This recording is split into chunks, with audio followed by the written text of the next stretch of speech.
अगर बाला साहब ठाकरे जिंदा होते तो वो ऑपरेशन सिंदूर की कामयाबी के लिए पीएम मोदी को गले से लगा लेते। यह हालिया बयान गृह मंत्री अमित शाह का है।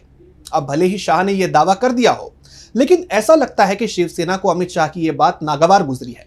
पार्टी ने अपने मुखपत्र सामना में बता दिया है कि अगर वाकई में आज बाला साहब ठाकरे जिंदा होते तो वो ऑपरेशन सिंदूर को लेकर केंद्र सरकार के लिए कैसा रुख अपनाते।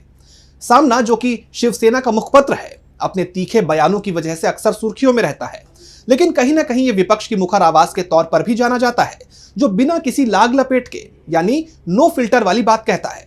अब शिवसेना ने सामना में कह दिया है कि अगर बाला साहब होते तो वो सबसे पहले पहलगाम आतंकी हमले के लिए गृह मंत्री अमित शाह का इस्तीफा मांगते और पीएम मोदी को कड़ी डांट लगाते। तो क्या कुछ लिखा है सामना में, आइए जानते हैं। विपक्ष तो पहलगाम हमले को लेकर पहले ही सरकार पर हमलावर है। शिवसेना भी लगातार सरकार को घेर रही है, लेकिन शिवसेना ने इस बार जो कहा है वो बात पीएम मोदी और गृह मंत्री अमित शाह को शायद हजम ना हो। सामना ने अपने संपादकीय में अमित शाह को न सिर्फ आड़े हाथों लिया, बल्कि उनकी गृह मंत्रालय की नाकामी को भी उजागर करने का काम किया है। यह सारा बवाल अमित शाह के उस बयान से शुरू हुआ जिसमें उन्होंने नांदेड़ में कहा कि अगर शिवसेना के संस्थापक बाला साहब ठाकरे आज जिंदा होते तो वो ऑपरेशन सिंदूर की कामयाबी के लिए पीएम मोदी को गले से लगा लेते। सामना ने इस बयान को भ्रम करार देते हुए अमित शाह पर करारा हमला बोला है।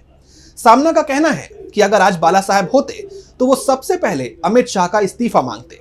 संपादकीय में लिखा गया है, 26 हिंदू महिलाओं का सिंदूर पहुंचने वाले आतंकियों को अभी तक नहीं पकड़ा गया। शाह को नहीं पता कि आतंकी कहां गए, पाकिस्तान भाग गए, हवा में गायब हो गए, जमीन में समा गए या बीजेपी में शामिल हो गए।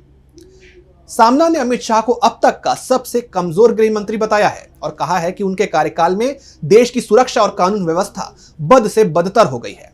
संपादकीय में शाह को गुजरात में मोदी का हस्तक यानी राइट हैंड बताते हुए तंज कसा है कि दिल्ली आने के बाद भी उनकी यही भूमिका बनी हुई है।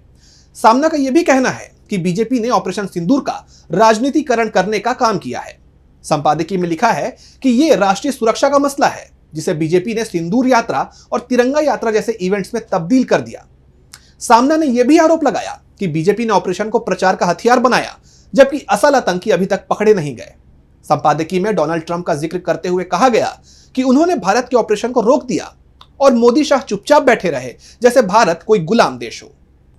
सामना ने अमित शाह के उस बयान को बाला साहब ठाकरे का अपमान बताया जिसमें उन्होंने कहा कि बाला साहब अगर होते तो पीएम मोदी को गले से लगा लेते।